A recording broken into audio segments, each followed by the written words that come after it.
여러분 안녕하세요. 저는 삶의 그래프가 늘 바닥이었던 30대 후반의 여자입니다. 누구나 고생하면서 사는 건 잘 알고 있지만 제 인생 이야기를 몇 자 적어보고 싶어 사연을 보내게 됐습니다. 제 인생의 가장 후회되는 순간이 남자를 잘못 만난 것인데요. 그 남자와 시어머니를 참교육한 썰을 중심으로 이야기를 적어보도록 하겠습니다. 끝까지 들으시면 복 받으실 테니 뒤로 가기는 참아주시길 바랍니다. 누군가 이런 말을 한 적이 있어요.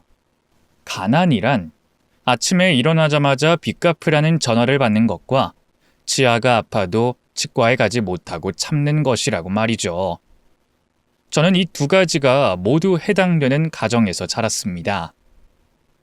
부모님은 어떻게 해서든 더 나은 삶을 살려고 대출을 받아 장사도 하고 작은 사업도 해보셨지만 모두 실패하고 말았답니다. 그래서 제 유년과 청소년기에는 늘 빚 독촉 전화가 잇따랐고 이가 아파도 아무도 치과에 가지 못하고 참았답니다.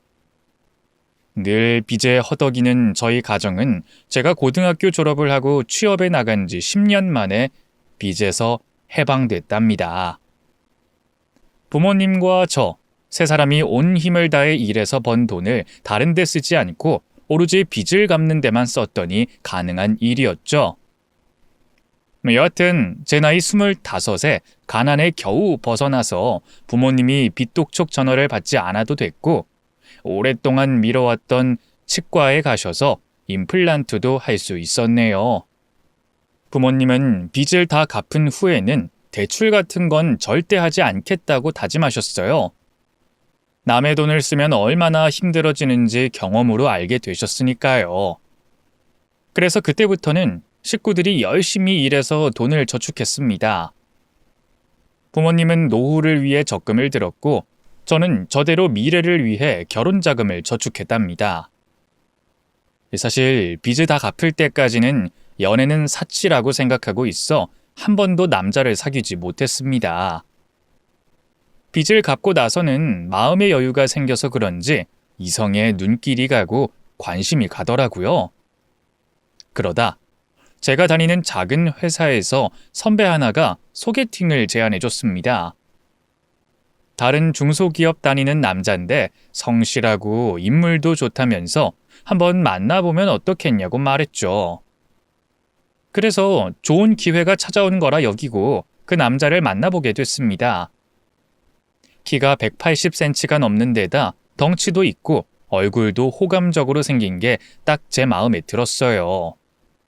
든든하게 생겨서 그런지 저를 보호해주고 책임져 줄 수 있는 남자일 것 같았습니다.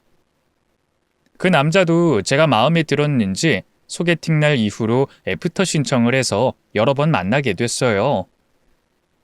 많은 대화를 나눠봤는데 공통적인 게 아주 많았어요. 그는 홀어머니 밑에서 자랐는데 빚이 워낙 많아서 그걸 다 갚느라 고생이라는 고생은 다 했더라고요. 저처럼 빚에 시달리다 이제야 해방됐고 마음의 여유가 생겨 소개팅을 받은 거라 했죠. 그래서 저희 두 사람은 호감과 동질감을 느끼고 연애를 시작했습니다. 조금 궁상맞긴 하지만 데이트 비용을 정해놓고 움직였어요. 비싼 음식은 금물이었고 해가 떨어지면 무조건 헤어지고 집으로 돌아갔답니다. 연애하면서 많은 돈을 까먹는 게 싫어서 제가 만든 규칙이었죠. 이런 연애는 2년을 채워갔어요.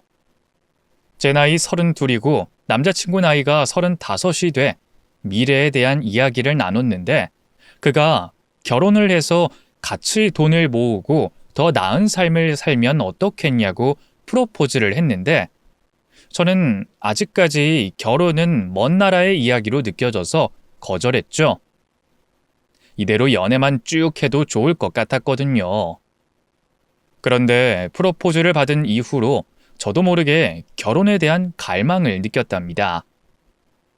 남들처럼 평범하게 남편과 한 집에 살고 주말에 똑같이 늦잠을 자고 짜장면 같은 음식을 시켜 먹는 등 아주 소박한 장면들이 머릿속에서 상상이 되더라고요. 또 아이를 낳는 것도 상상을 해봤는데 너무 기쁘고 행복할 것 같았습니다. 부유하게 키울 순 없겠지만 그래도 건강하고 예쁘게 잘 키울 자신은 있어서 꼭 이뤄보고 싶었어요.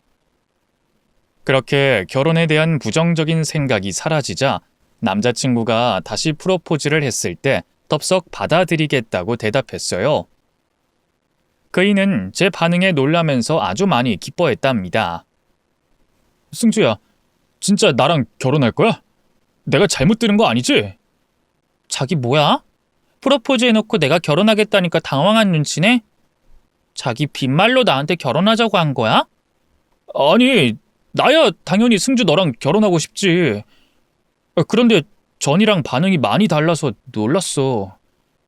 나도 내가 왜 결혼하고 싶은 생각이 들었는진 모르겠는데 현섭 씨랑 같이 결혼 생활하면 재밌을 것 같기도 하고 즐거운 날들이 많을 것 같아.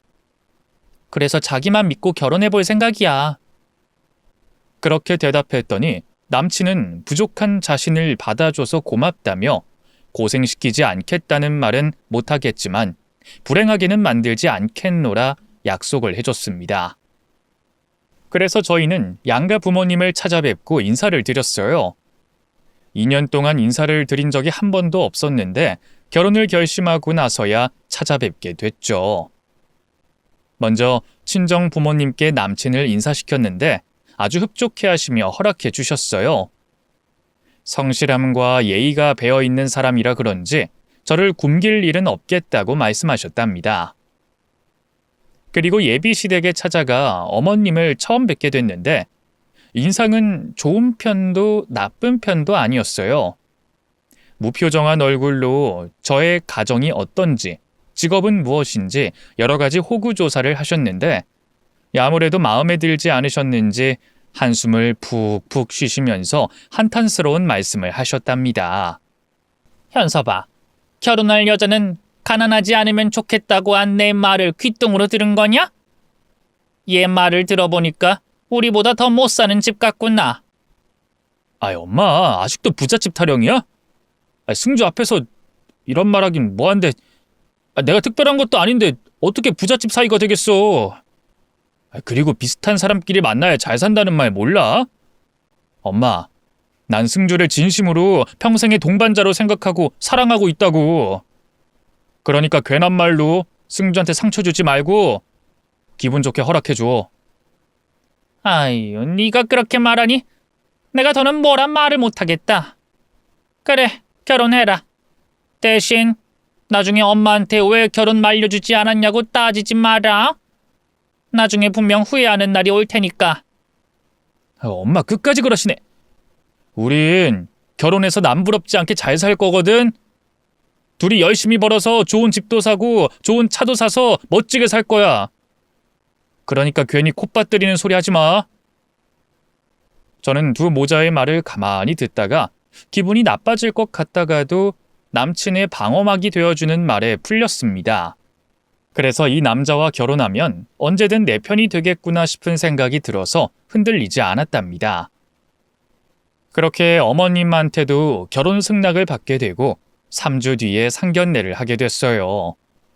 양가 식구들 모두 가본 적이 없는 룸으로 되어 있는 한식당으로 갔죠.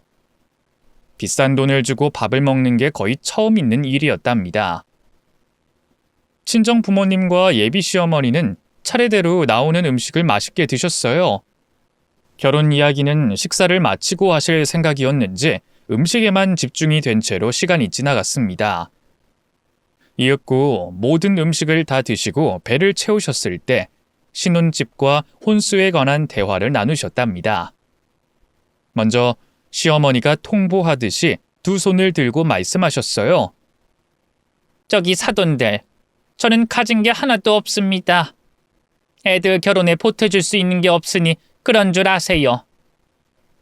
아무리 형편이 어려워도 시작부터 그런 말씀을 하시니 당황스럽기도 했고 짜증도 났습니다. 이에 친정 부모님은 시어머니가 힘들게 살아오신 이야기를 들어주시며 공감해 주셨고 빚에 시달리며 사는 삶을 알고 있다며 이해한다고 대답하셨습니다. 엄마가 시어머니한테 이렇게 말씀하셨어요. 사돈, 고생이 참 많으셨네요. 저희는 둘이서 같이 빚을 갚았는데 사돈은 혼자서 그 많은 짐을 짊어지고 사셨네요. 어떤 상황인지 잘 알겠으니 애들 결혼은 저희가 신경 쓰도록 하겠습니다. 많진 않지만 돈을 모아둔 터라 몇 천만 원은 보태줄 수 있습니다. 애들은 우리처럼 빚으로 시작하지 않게 해주고 싶네요. 아이고, 사돈이 이렇게 배려해 주시면 너무 감사하죠. 그럼 저는 사돈들만 믿겠습니다. 혹시나 또 대출받아서 도와줘야 하면 어쩌나 싶었는데 사돈이 저를 살려주셨네요. 그렇게 친정에서 결혼식장 비용과 전세로 마련할 신혼집의 자금을 절반 이상 주시겠다고 말씀하셨습니다. 남친은 저희 부모님께 진심으로 감사해하며 저와 결혼 준비를 시작했어요. 먼저 저렴한 전셋집을 구하려고 그이와 제 회사 근처에 빌라는 거의 다 돌아다녔답니다. 아파트는 전세도 너무 비싸서 꿈도 꾸지 못했어요. 그래도 결혼 자금에 딱 맞는 전세를 구하는 데 성공해 계약금 100만 원을 걸었고 다음으로 혼수를 마련하러 할인 매장을 찾았답니다. 저희는 무조건 저렴한 걸 골랐어요. 값이 싸도 기능은 다 제대로 하니까 비싼 걸 살 이유가 없었죠. 다만 디자인이 유행에 뒤처져서 예뻐 보이지 않았네요. 그렇게 결혼 준비를 하나 둘씩 하고 있던 와중에 시어머니가 제 얼굴을 보고 고개를 갸웃거리면서 말씀하셨습니다. 예, 너는 얼굴이 왜 그 모양이니? 어디 아픈 사람 같다. 눈 밑에 다크서클이 출렁기를 하는 것 같다고. 그리고 얼굴이 왜 이렇게 퉁퉁 부은 거야? 아, 어머님, 제가 요즘 만성 피로에 시달리고 있어서 그래요. 이상하게 몸이 무기력해서 자도 피곤하고 만사가 귀찮고 그래요. 뭐야? 아니, 나이가 몇인데 벌써부터 그러는 거야? 너 건강검진 받아봤니? 건강검진이요? 에이, 제 나이가 30대 초반인데 벌써 그런 걸 받아요? 어머머, 얘 봐라. 가는 데는 순서 없다는 말 못 들어봤냐? 당장 가서 건강검진 받거라. 아무리 궁핍해도 그런 건 알아서들 해야 하는 거 아니니? 현섭이랑 같이 가서 검진 받고 와라. 몸이 재산인 사람이 그 정도는 기본인 걸 몰랐다니. 아유. 네, 알겠어요, 어머님. 오빠랑 같이 검진 받아 볼게요. 그래서 남친과 같이 검진 예약을 하고 며칠 뒤에 피검사와 소변검사, 그리고 초음파와 위대장을 검사했습니다. 남친은 아무런 이상 없이 건강하다는 소견을 들었는데 저는 정반대의 말을 의사 선생님께 전해 들었습니다. 초음파로 보인 제 갑상선에 암으로 의심되는 게 보인다며 조직 검사를 해보자고 하더군요. 이튿날 조직 검사를 했는데 충격적이게도 갑상선 암이라는 결과를 듣게 됐습니다. 제가 놀라고 당황해서 몸을 벌벌 떨고 있는데 의사 선생님이 안심시키는 말을 해주셨어요. 환자분 너무 겁먹지 마세요. 이 갑상선암은 다른 암과 다르게 느리게 진행되는 암입니다. 갑상선암으로 돌아가시는 분은 거의 없어요. 네? 아무리 그래도 암인데 정말 괜찮은 건가요? 의사 선생님의 말을 들어보니 갑상선암에 걸려도 수술하지 않고 약물 복용으로만 지내는 사람이 많다고 했습니다.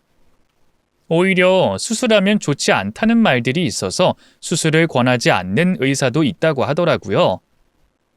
그런데 저를 검사한 의사 선생님은 3개월 안에 수술을 받아보는 걸 권했습니다. 자기가 완벽하게 완치시켜주고 회복할 수 있도록 책임지겠다는 말을 해줘서 안심이 되더라고요. 그래서 심각한 암에 걸리지 않은 걸 이해하게 됐고 이를 남자친구와 어머님께 솔직히 말했습니다. 갑상선암에 대한 이야기를 주구장창하며 위험한 게 아니니 결혼해서 회사를 다녀도 끄떡없다는 말을 했어요. 그러자 어머님은 인상을 심하게 구기면서 대답하더군요. 지금 그걸 말이라고 하냐? 암 걸린 애가 내 며느리로 들어오겠다는 걸 받아들이라고? 아서라, 세상에 안전한 암이라는 건 없어. 이 결혼 바로 취소야.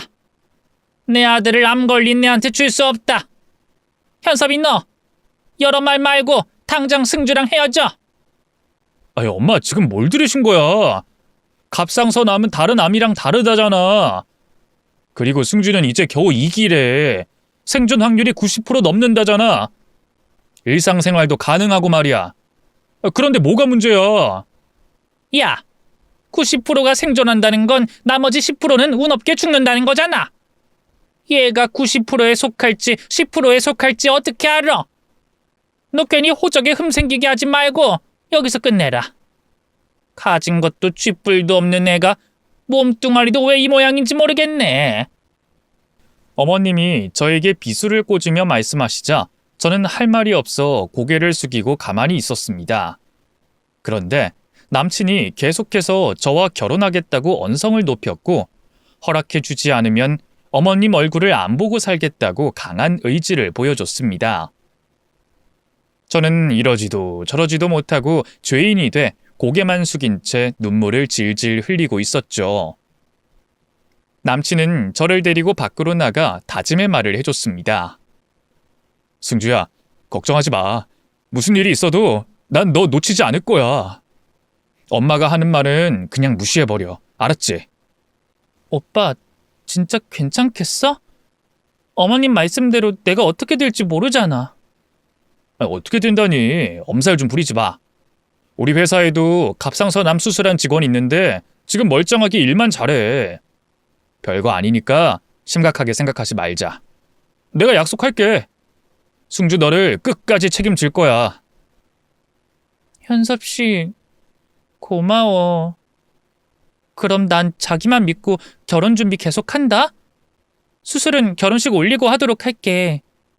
남친이 암에 걸린 저를 보듬어줘서 고마울 따름이었죠.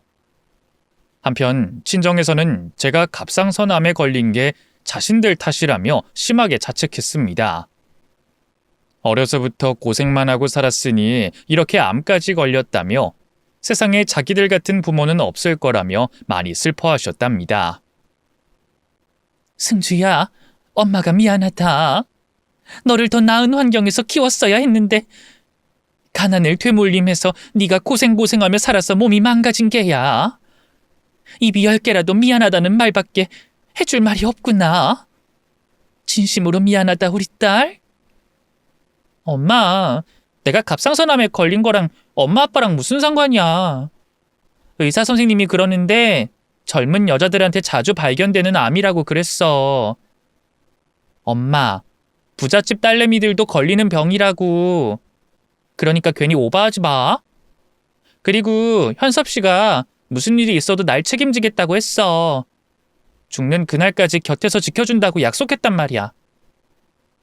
부모님은 제가 괜찮다고 말씀드려도 연신 사과만 하셨습니다.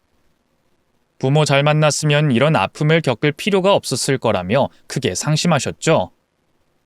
저는 부모님을 위로해드리며 괜찮다는 말을 100번 넘게 하며 겨우 진정시켜 드릴 수 있었습니다.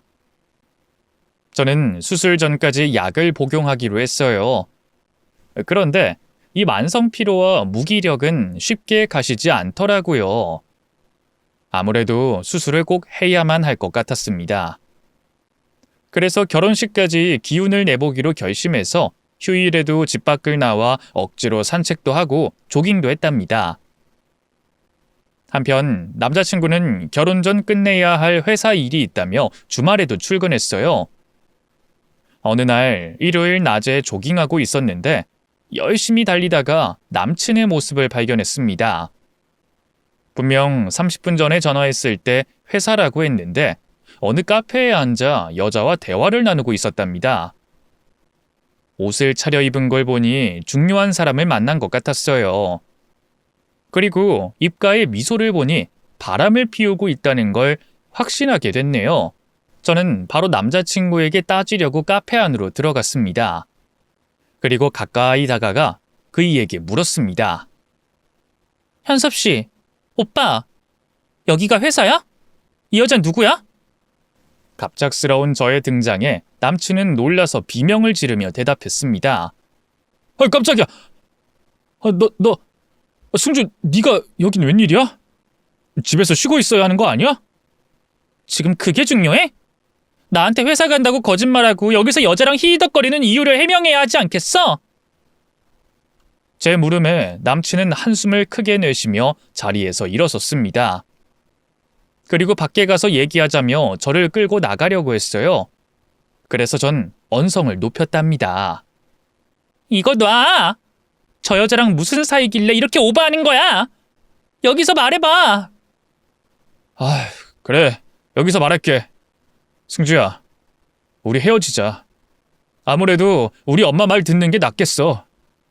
자기가 정상적인 사람이 아니니까 결혼하면 나만 손해인 것 같아. 엄마가 그러더라고. 곧 죽을 사람한테 장가 보낼 순 없다고 말이야. 승주야, 그만 날 놔줘라.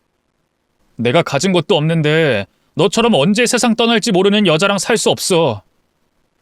내가 좀 잘났으면 너 세상 떠나고 재혼하면 되겠지만 내 형편에 결혼 2번이나 할 순 없잖아.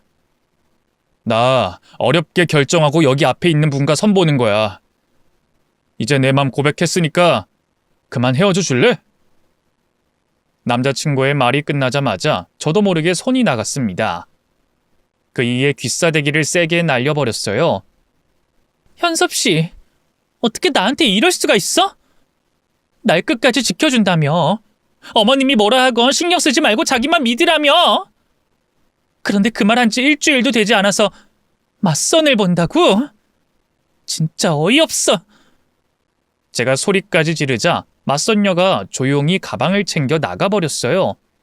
그러자 남친이 광분하며 일어섰습니다. 나 존나 짜증나네. 암 걸린 년이 어디서 손찌검이야? 야, 넌 가진 것도 없으면서 아프기까지 하면 나 혼자 독박 쓰고 개고생해야 하잖아. 생활비에 네 병원비까지. 시작부터 이런 개고생을 내가 왜 해야 하는데.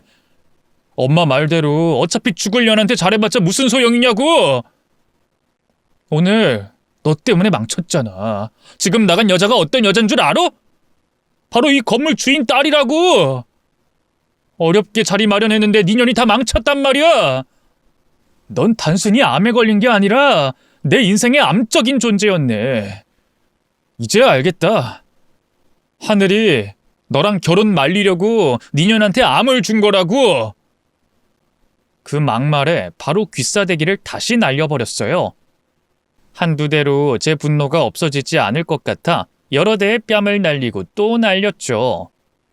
그러자 남친이 제 양손을 붙잡더니 뒤로 밀어서 넘어뜨렸습니다. 전 딱딱한 바닥에 엉덩이와 팔을 찍고 고통의 신음을 냈어요. 나쁜 놈. 이제 날 때리기까지 하네? 나한테 이럴 수 있어? 죽는 그날까지 날 지켜주겠다더니 이게 네가 말한 사랑이냐? 이 나쁜 놈. 네가 먼저 손찌검 했잖아. 아우 짜증나.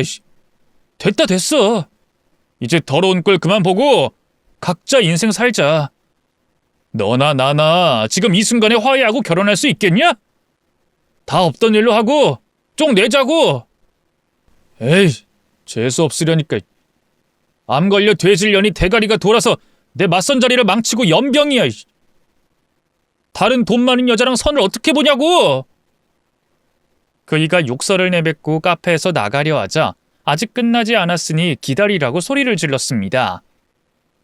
어딜 가? 아직 안 끝났어. 내가 오늘 네 놈 끝장낼 거라고. 가지마. 지독한 년. 야, 그냥 곱게 저승이나 가라. 넌 성질머리가 더러워서 살아남지 못할 거야. 그럼 난 진짜 간다. 앞으로 내 얼굴 볼 생각 마. 저는 카페 바닥에서 쉽게 일어나지 못해 많은 사람들의 구경거리가 됐답니다. 그렇게 남자친구에게 버림을 당하게 됐습니다. 친정으로 돌아가 부모님께 카페에서 있었던 일을 말씀드리자 크게 분노하셨습니다. 당장 현섭 씨를 찾아가 다리 몽둥이를 분질겠다며 아빠가 난리를 치셨는데 엄마가 이를 말리시며 말씀하셨어요. 여보, 그런 인간들은 때릴 가치도 없어. 나중에 하늘이 벌을 내릴 거니까 참어. 내 딸에게 상처 준 인간들을 용서하라고? 안 돼. 난 오늘 그 자식 초상내고 말겠어. 엄마가 온몸으로 흥분한 아빠를 막아봤지만 소용이 없었습니다. 이미 현관 밖을 달려나가서 남자친구의 집으로 혼자 찾아가셨어요. 저와 엄마는 아빠의 뒤를 쫓아가서 도착했는데 이미 아빠가 남자친구를 묵사발로 만들어놨더군요. 그리고 남친 어머님은 겁에 질려서 질질 짜고 있었답니다. 상황이 끝나버려서 말리고 자시고 할 필요가 없었죠. 그런데 남자친구가 경찰서에 신고해서 다 같이 경찰서로 가게 됐답니다. 남친 어머님이 합의금을 크게 부르면서 그 돈을 해주지 않으면 형사고소로 처벌받게 하겠다며 으름장을 놨어요. 경찰은 합의하지 못하면 감옥 신세를 면하지 못한다면서 웬만하면 합의금을 주고 끝내라고 말했답니다. 그래서 엄마는 제 결혼자금으로 주시려고 했던 돈의 일부를 찾아서 남친과 어머님한테 건네줬어요. 다행히 아빠는 경찰서에서 나올 수 있었답니다. 이 모든 일이 일어난 건 저 때문이었으니 친정에서도 고개를 들지 못하겠더라고요. 또 무기력함은 쉽게 사라지지 않아 회사를 다녀오면 잠만 오래 잤답니다. 이에 걱정이 된 부모님이 수술을 권유하셨어요. 아무리 느리게 진행되는 거북이암이라도 하루빨리 수술을 하는 게 낫지 않겠냐고 하셨죠. 그래서 복잡한 심경이기도 해서 직장을 그만두고 예정된 시기보다 빨리 병원을 찾아가 갑상선 암 수술을 받았답니다. 마취에서 깨어나자 목구멍이 어찌나 아프고 따갑든지 말을 못하는 건 물론이고 물 한 모금을 마시는 것도 곤욕이었습니다. 약 보름간 불편한 생활을 보내고 다시 갑상선을 검사했는데 완치된 건 물론이거니와 재발 가능성도 거의 없다는 결과를 듣게 됐습니다. 저는 한두 달 정도는 쉬면서 뭘 해볼지 생각하는 시간을 가졌어요. 그동안 쉬어본 적이 없어서 뭘 하고 시간을 보내야 할지 몰랐는데 저도 모르게 공부를 하기 시작했죠. 서점에 가서 성공한 사람들의 이야기를 읽어가면서 제 앞날을 상상으로 그려봤답니다. 중소기업에 다시 들어가면 평생을 크게 변화하지 못할 것 같더라고요. 도전과 모험이 되는 일을 시작해서 성공이나 실패를 경험해보는 것도 그리 나쁘지만은 않을 것 같다는 생각이 들었답니다. 그래서 제가 모아왔던 돈과 갑상선암 수술로 나온 보험비를 더해 작은 사업을 해보기로 했어요. 제가 손재주는 없지만 뭔가를 만드는 걸 좋아해서 디저트를 만들어 팔아볼 생각이었습니다. 그 중에서도 마카롱을 제일 좋아하고 있어서 수제로 만들어서 팔아보면 좋을 것 같았답니다. 혼자 이것저것 재료를 배합해서 마카롱을 만들어 봤는데 99번에 실패를 했어요. 달기만 하고 별 감흥이 없는 맛이었답니다. 그래서 50번을 더 만들고 도전해 봤더니 어느새 제 인생에서 제일 맛있는 마카롱을 맛보게 됐답니다. 저는 성공을 예감하며 마카롱 가게를 열었어요. 직접 만든 저의 마카롱은 오픈날부터 손님들에게 관심과 사랑을 받기 시작했습니다. 저녁부터 새벽까지 만들어 놓은 마카롱을 오전 시간에 판매를 시작했는데 2시간 만에 완판이 될 정도였답니다. 반짝하고 끝나는 게 아니라 매일매일 손님들이 가게 오픈 전에 줄을 서서 마카롱을 사려고 기다렸어요. 저는 감사한 마음에 맛을 유지하려고 매일 똑같은 일상을 보냈답니다. 거의 1년 동안 장사를 했더니 꽤 많은 돈을 벌었어요. 저는 모아진 돈으로 부모님께 집을 사드릴 효도를 했답니다. 그리고 마카롱 가게를 조금 넓은 공간으로 이사해서 커피도 팔았어요. 마카롱 카페를 오픈한 거죠. 손님들은 대부분 젊은 층이었는데 감사하게도 제 마카롱 사진을 찍어 인스타에 소문을 내주셔서 하루가 다르게 많은 손님들이 찾아와 발 디딜 틈이 없었답니다. 알바생을 2명 구해서 마카롱 양을 늘려봤는데도 늘 빨리 팔리는 바람에 맛을 보지 못하고 돌아가는 손님이 적지 않았네요. 해가 한 번 더 바뀌자 마카롱 카페는 더 많은 사랑을 받게 돼 돈을 아주 많이 벌었답니다. 그래서 길 건너에 2호점까지 내서 왔다 갔다 하면서 장사를 했어요. 가난했던 제가 이렇게 성공하게 되니 제 자신이 자랑스러웠어요. 부모님은 신통방통하다며 기뻐하셨고요. 그렇게 인생 2막은 성공을 향해 계속 달려가고 있었습니다. 그런데 어느 주말에 영업이 끝나자 전 남자친구의 어머님이 찾아오셨어요. 왜 제 가게에 온진 모르겠으나 표정이 매우 해맑았습니다. 어머님, 여긴 무슨 일로... 아이고야, 소문이 맞았네. 내가 인스타인지 뭐식인지를 봤다. 너 마카롱 가게로 대박 났다면서? 얘 새아가, 너 이제 몸은 괜찮은 거냐? 아, 네. 근데 왜 찾아오신 거죠? 이제 더 볼 일 없는 줄 알았는데요. 얘는 무슨 그런 섭한 말을 하고 그러냐? 내가 그동안 널 얼마나 그리워했는 줄 아니? 그리고 현섭이가 널 못 잊고 있단 말이야. 너랑 헤어지고 많이 힘들어했어. 다른 여자 만나려고 해봐도 마음이 움직이지 않아서 여태 싱글이다. 지금 너 보니까 암도 완치됐고 자리도 잡은 것 같으니까 다시 결혼 진행하는 게 좋을 것 같다. 어머님은 이제 와서 저와 전 남친이 다시 결혼을 진행하면 좋겠다는 어리석고 미친 소리를 하시더라고요. 저희 아빠를 경찰에 신고해 합의금을 뜯어낸 사람이 할 소린가요? 아무튼 저는 말 같지 않은 소리를 듣고 이렇게 대답했습니다. 이보세요, 어머님. 아니, 아주머니. 제가 미쳤다고 아주머니 아들이랑 결혼을 해요? 제가 뭐가 아쉬워서요? 돈도 잘 벌고 몸도 건강한데 아주머니 아들 같은 허접한 놈을 왜 만나겠냐고요. 아주머니 아들 아직도 중소기업 다닐 게 뻔한데 양심도 없으세요? 응? 아유, 우리 새애기가 마음이 많이 상한 모양이로구나. 예, 승주야. 우리 지난 일은 덮어두고 지금 이 순간만 생각하자. 내 아들이 너랑 다시 시작하고 싶어 해. 너도 속으로는 같은 마음 아니더냐? 이 시애미가 너에게 모질게 군 건 잊어버리고 우리 세상에 둘도 없는 고부 사이가 돼보자. 나도 여기까지 오는데 많은 고민과 갈등했어. 내가 한 짓이 있어서 양심에 찔려서 말이야. 그런데 쪽팔린 건 순간이고 행복한 건 평생이니까 너를 찾아온 거야. 아가, 너 아직 현섭이 사랑하지? 뻔뻔하다 못해 착각의 늪에 빠진 어머님은 제가 아직도 그 미치광이 남친을 좋아하는 줄 알고 있더군요. 그래서 확실하게 선을 긋고 대답해줬습니다.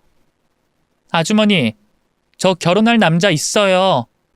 그러니까 엄한 소리 말고 조용히 나가 주실래요? 아이고, 얘가 거짓말을 다 하네. 네가 무슨 결혼할 남자가 있어? 그동안 마카롱만 파느라 여념이 없다는 건 이 동네 사람들이 다 아는 사실인데. 승주야, 그러지 말고 우리 아들 다시 만나봐라.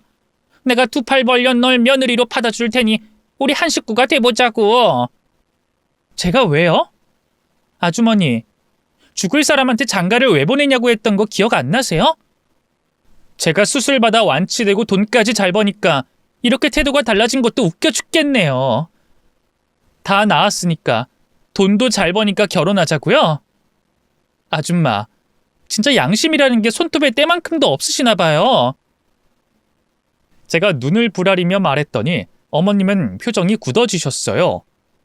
그리고 곧 자리에서 일어나 조용히 떠나셨습니다.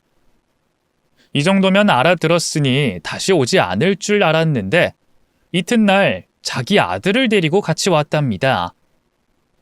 어머님은 실실 웃어가며 둘이 잘해보라는 말씀을 하셨고 전 남친은 저를 보자마자 달려들어 껴안았습니다. 승주야, 너 다 나았구나. 건강해진 모습 보니까 너무 좋다. 그리고 장사도 성공했다며? 역시 내 마누라는 현명하고 지혜로운 사람이었어. 정말 자랑스럽다. 사랑해, 승주야. 이렇게 널 다시 안을 순간을 기다리고 있었어. 이것 놓치? 누가 멋대로 날 껴안으래? 그리고 내가 왜 니놈 마누라야? 지금 CCTV에 다 찍히고 있거든? 좋은 말 할 때 물러서라. 에이, 왜 그래? 우리가 이 정도 인사도 못할 사이인가? 같이 잠도 자고 그렇고 그런 사이였는데 이 정도 스킨십으로 발끈하는 거야? 아유, 이 귀여운 마누라. 내가 이렇게 매일매일 찾아와서 안아줄 테니까 우리 다시 시작하자. 자기야, 나 자기랑 헤어지고 나서 다른 여자들이랑 선을 많이 봤는데 하나같이 내 마음을 움직이진 못하더라. 진정한 사랑은 승주 너 하나뿐이었다고. 자기야, 우리 결혼하자. 나 박현섭, 너만을 사랑하는 남자로 남을 거야. 이에 저는 헛소리 말고 포옹을 풀라고 했는데 아직도 말을 듣지 않고 있더라고요. 잠시 후 가게 문을 열고 누군가 들어와 전남친의 뒤통수를 후려갈기고 저를 안고 있던 손을 꺾어버렸어요. 전남친이 비명을 지르자 누군가라는 사람이 업어치기로 바닥에 내동댕이를 쳤답니다. 그 누군가라는 사람은 저와 결혼할 예비 신랑이었습니다. 사실은 제가 마카롱 가게를 하며 바로 옆 양식집 주인과 눈이 맞아서 연애를 하고 있었어요. 바쁜 와중에도 달콤한 사랑을 하고 있었죠. 그리고 얼마 전에는 예비 신랑 식구들과 상견례도 치르고 결혼 날짜까지 잡았답니다. 어쨌든 예비 신랑은 전 남친이 한 짓을 보고 가만히 있지 못했어요. 업어치기를 몇 번 하고 주먹으로 얼굴과 몸뚱이를 사정없이 갈겨댔습니다. 네가 내 와이프한테 상처 준 전 남친이냐? 내 와이프한테 죽을 년이랑 결혼하는 게 손해라고 말했다면서? 그런데 이제 와서 다시 시작하자고 찾아온 거야? 그것도 모자라서 세게 포옹까지 해? 너 이 새끼 오늘 잘 걸렸다. 그렇지 않아도 내 와이프한테 네 얘기를 듣고 언젠간 참교육 해줄 생각이었는데 오늘이 바로 그날이야. 어금니 꽉 깨물어라. 옥수수 털리기 싫으면 이봐요. 그만하세요. 난 승주가 싱글인 줄 알고 왔다고요. 결혼할 남자가 있는 줄 몰랐다고요. 내가 잘못했으니까 그만 때리고 보내줘요. 존나 아파요. 아프라고 때리지 시원하라고 때려주겠냐? 아직 갈 길 멀었어. 해가 질 때까지 처맞을 생각해라. 전 남친이 묵사발이 되는 동안 어머님은 질질 짜면서 아무 말도 못했습니다. 겁에 질려서 훌쩍거리기만 하고 구석에 처박혀 있었습니다. 결국 예비 신랑이 제대로 패줘서 전 남친은 얼굴을 알아보지 못할 만큼 부어오르고 기절까지 했답니다. 거기서 참교육은 끝이 났는데 두 모자는 제 가게에서 나가지 않고 버티고 있더라고요. 예비 신랑이 꺼지라고 해도 뭔가 할 말이 남은 것 같았습니다. 이윽고 어머님이 주둥이를 열었습니다.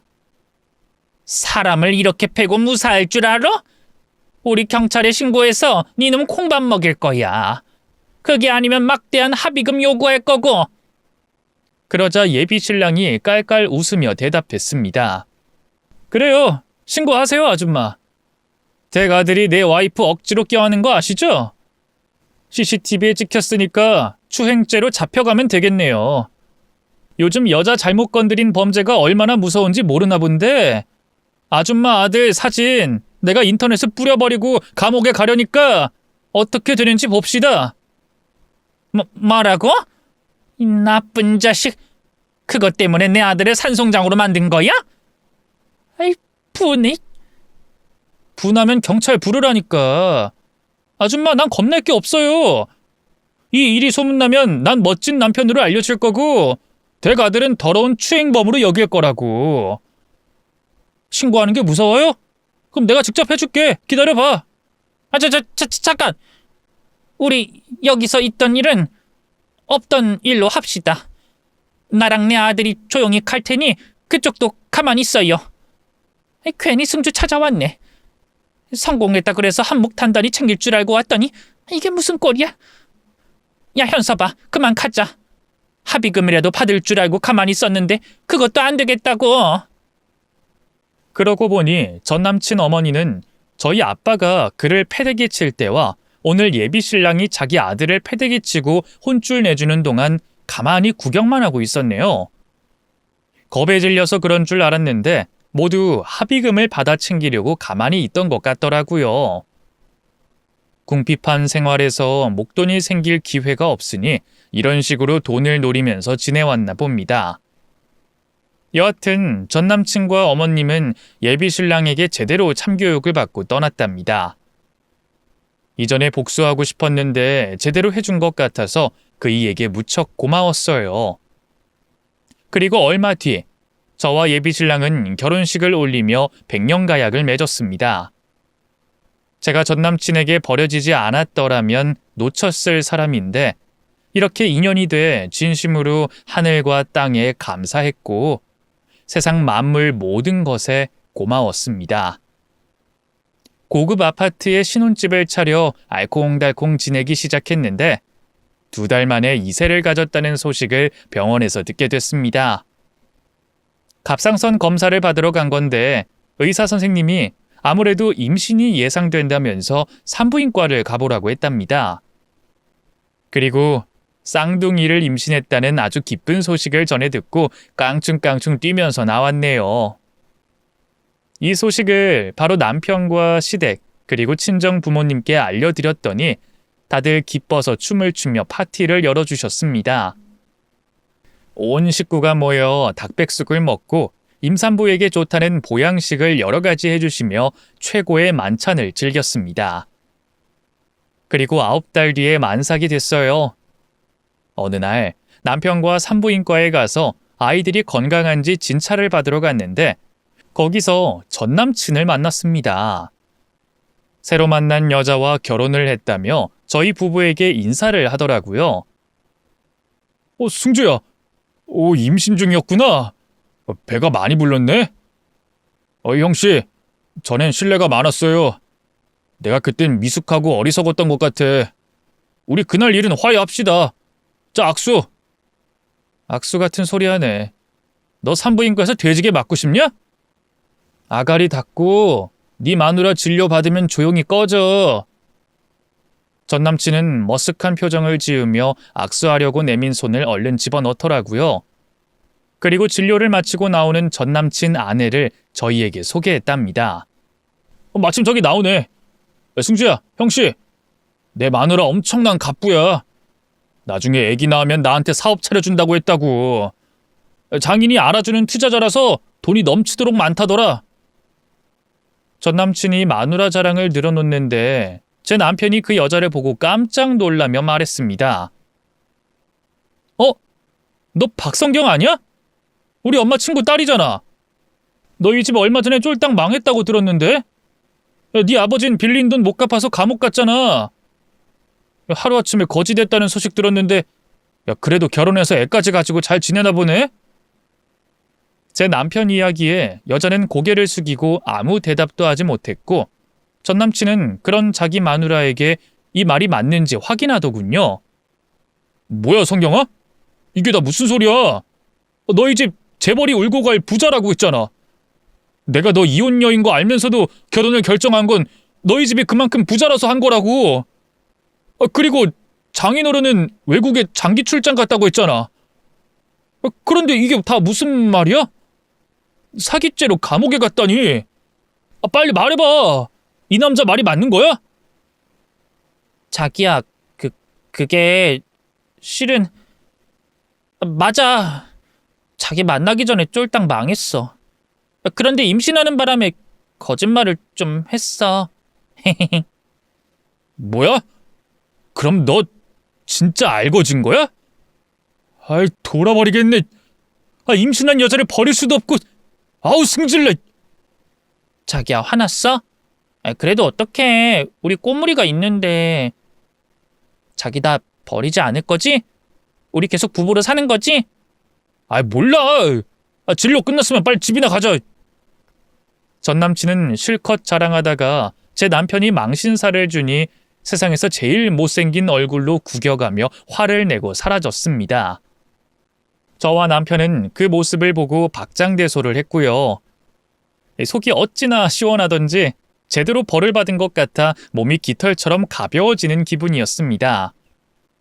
한 달 뒤, 저는 쌍둥이 아들, 딸을 건강하게 낳았어요. 그리고 저도 이상 없이 무사했답니다. 이 자식들을 낳아보니 그동안 부모님이 얼마나 힘들게 사셨고 저에게 미안해 하셨을지 크게 와닿더라고요. 아이를 낳아야 어른이 된다는 말이 틀린 말이 아니었죠. 저는 출산 후에 친정 부모님께 더 잘하려고 노력했고 남편 역시 가장이 되어 마음가짐이 달라졌다며 양가 부모님과 저와 자식들을 위해 최선을 다했답니다. 저는 몸을 풀고 마카롱 카페에 복귀했고 아이들은 외가와 친가를 오가며 성장하게 됐어요. 저의 미래는 행복이 가득할 거라는 걸 여러분도 느끼셨겠죠? 가난을 오랜 시간 겪고 이런 다복한 가정을 이루니 온몸이 짜릿하고 기쁘답니다. 그리고 제 전남친과 어머님의 반전 스토리가 남아있어요. 그 여자와 결혼해서 후회하는 삶을 살아가는 건 당연했는데 이후 더 심한 바닥 인생을 살게 됐죠. 전남친은 아기 아빠가 돼 어쩔 수 없이 마누라를 데리고 살며 그녀의 빚을 갚아가며 소처럼 지냈답니다. 매일 돈 때문에 부부싸움을 심하게 하며 수명을 갉아먹었대요. 그러다 어머님이 위암 말기 선고를 받게 되는 큰 벌을 받았다네요. 병원에서는 손을 쓸 방법이 없어 입원을 거부했답니다. 저는 환자를 거부한다는 소리를 들어봤지만 진짜일 줄은 몰랐어요. 말기암 환자 어머님은 지방의 병원에 입원할 기회가 생겼는데 그냥 거부하고 전남친 집에서 지냈답니다. 그런데 이 며느리란 사람이 말기암 환자의 수발을 드는 게 싫어서 아기를 데리고 도망갔다고 합니다. 돈도 없고 아픈 시모에 더 볼 게 없었으니 다른 인생을 살려고 떠난 거죠. 그래서 시한부 어머님은 전남친이 일을 그만두고 수발을 들고 있답니다. 이 사실을 어떻게 알았냐면 전남친이 돈이 없으니 빌려달라고 연락을 해서 구구절절 사정을 말하며 질질 짰거든요. 그래서 저는 이렇게 말해줬습니다. 너한테 줄 돈은 한 푼도 없고 네 엄마가 죽든 말든 신경 1도 쓰이지 않으니까 조용히 닥치고 네 엄마 똥이나 갈아주면서 살아라. 야, 나 죽으라고 막말하더니 꼴 좋다. 뿌린 대로 거두는 법이야. 이 머저리 같은 놈아. 아픈 사람에게 이렇게 말하는 게 좀 심하긴 했지만 저에게 어차피 죽으려나고 결혼해서 뭐하냐고 했던 말이 떠올라 똑같이 되갚아주는 말을 해준 겁니다. 여하튼 그렇게 무시해버리고 지냈는데 몇 달 뒤 전남친이 부고 문자를 보냈더라고요. 어머님이 돌아가신 소식을 들었는데도 마음이 아프지 않았어요. 그리고 명복을 빌어주기도 싫었습니다. 그래서 당연히 장례식장을 찾아가지 않았네요.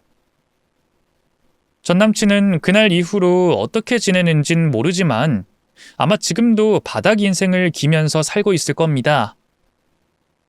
지금의 저와 남편은 2살배기 쌍둥이를 키우며 각자의 가게에서 장사 잘하고 있어요.